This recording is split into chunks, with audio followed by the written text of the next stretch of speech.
This is God.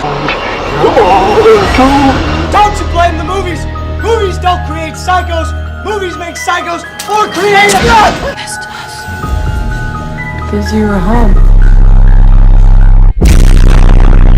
Welcome back to the 2023 Halloween Spooktacular. I said this year I was going to focus more on franchise movies, and that really hasn't been the case. I just haven't had as much time as I thought with the whole condo situation and buying a house, but I'm going to try and get as many of them out as I can. I also have a retrospective I filmed last year about the It movies with my cousin that I'm going to try and get out. If not, then it will be at some point after Halloween. But I wanted to talk about a couple of franchise movies, and one of those is Resident Evil. Resident Evil came out in 2002 and is seen by many Resident Evil fans, hardcore fans, as a guilty pleasure and as an adequate video game adaptation for the series. I'm not the biggest fan of this movie. It's one of those movies that has become a cult classic.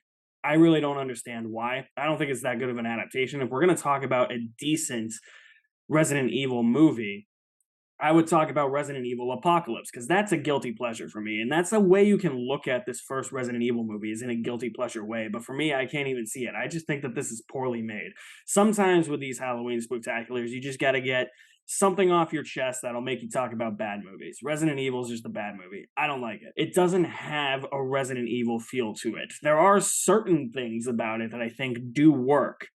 There's a really interesting sequence in a laser room where people are getting chopped up by lasers. They have to try and escape the lasers. Colin Salmon's character, Robinson from the Pierce Brosnan Bond movies, he's in this movie briefly. They have to try and avoid getting chopped up by these lasers. They get trapped in this room and there's no way out, essentially. Like, everybody's trying to get them out. I think that that's a really effective sequence. It feels very claustrophobic. The tension is high in that sequence. It's the best directed sequence of the entire movie. And also the sequence that has the best kills. Somebody gets their head lasered off. Somebody gets lasered in half. Colin Salmon's face gets the lasers become a bunch of different triangle lasers. His whole face just gets lasered and just completely falls off. It's actually pretty effective. If the lickers are practical effects, they actually look pretty good. The lickers actually look like they leaped off the video game screen and into the movie. Those were actually done fairly well. There's a somewhat exciting train sequence towards the end, but other than that, I just find this movie to be kind of dull. The movie doesn't even follow any of the Resident Evil characters you know. Instead, it's a completely made-up character, Alice, played by Mila Jovovich, who I think is actually horrible in this movie. I don't think she's that great of an actress anyways.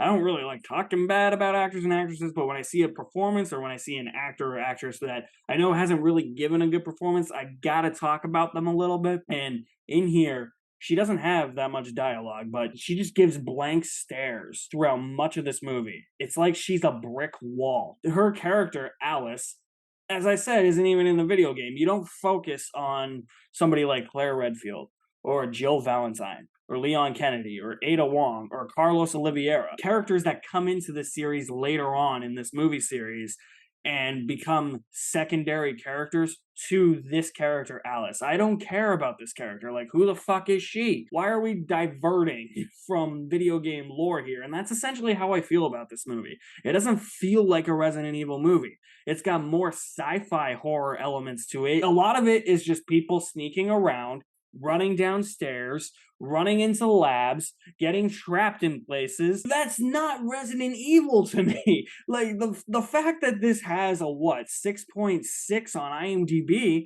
I'm like, people actually really did like this movie, and I'm flabbergasted about that.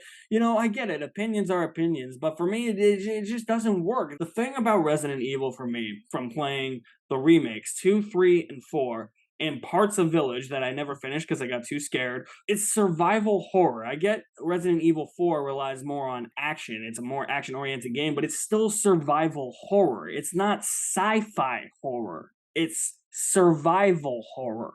You see things in those games that you never want to see, that are supposed to freak you the fuck out, and you're supposed to escape from them or try to kill them, progress your way through the story. You're not supposed to be in this underground lab with all these other different expendable characters that are nowhere to be seen in the game because they're all made up for the movie, and you have sci-fi elements like the laser room. I said I like the laser room, but that's like the only negative I have about the laser room. It feels very sci-fi-ish. This entire movie just feels like a sci-fi movie. It takes place all underground, all under the Umbrella Corporation. Resident Evil is also a movie that doesn't even let you figure things out. It treats the audience like it's dumb. It's exposition dump after exposition dump after exposition dump. There's so many instances where characters say who a character is. For instance, there's mention of the Red Queen. Somebody mentions who the Red Queen is and what she does. The characters are literally stating what they think out loud and what they have to do out loud. The audience is never allowed to figure out what these characters are going to do or what they're thinking out loud because they just say it all the time. And for a movie that is based on a video game property like Resident Evil, where are the fucking zombies?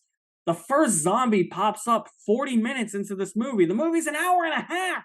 What the hell? Why are there no zombies in this movie? And when the zombies actually do pop up, when the actual infected people pop up and the action's happening, the action in this movie is so hyper edited and poorly edited too, poorly directed, man. Like there's so many close-ups on the guns, there's so many close-ups on like the bursts of fire coming out. There's no bloodshed. It's such a bloodless affair most of the time. It's quick cutting, it cuts away from much of the action. I don't know what Paul W.S. Anderson was thinking when he directed this movie, and maybe that's why I gravitate towards a movie like Resident Evil Apocalypse, or even Resident Evil, what is the third one, Extinction? Yeah, I think it's Extinction, because those weren't directed by Paul W.S. Anderson, and it's so obvious that Mila Jovovich is in this movie because she is married to Paul W.S. Anderson, so he's just gonna make movies for his wife all the goddamn time. Every time I try to watch Resident Evil, this first one at least, I try to go into it with an open mind because I know that it is regarded by many as the best Resident Evil movie. So even though I personally don't like it, I try to have that fresh take in my head that maybe this will be the time that I see what other people see about this one. And I never do. Watching it last night just reinforced my idea that this whole series just should have been directed by somebody else or should not have even been made. Like, Resident Evil is very hard to make as a movie, I believe. See, where it has so much minimal zombie killing or zombies in it, there's not even a zombie in it for 40 minutes. It's like it's like if you make a Dead Rising movie that takes place in a mall, but Frank West is able to leave the mall, and let's just say it's a 90-minute movie. 30 minutes go by, nothing really happens, and there's like he discovers these underground tunnels or something that are kind of rooted in sci-fi horror, and then another 15 minutes goes by and he sees 3 zombies in a mall. That's not Dead Rising. That's how I'm equating Resident Evil here. Resident Evil doesn't have the look or the feel of the survival horror video game it's based off of. I'm going to give Resident Evil a D+. I just don't see it, man. I don't see why people like this one. I don't see why it's a guilty pleasure. I don't really see why it has a cult following. When we get to Resident Evil Apocalypse, though, that's a guilty pleasure. And I'll explain why if I ever review that. I'm planning to next year. So if you guys have seen Resident Evil, let me know what you think about it in the comments below. I'll leave my link and my link tree in the description below as well. You guys are the best. Thank you for watching. My name is Alex Madden, and I will see you at the movies somewhere.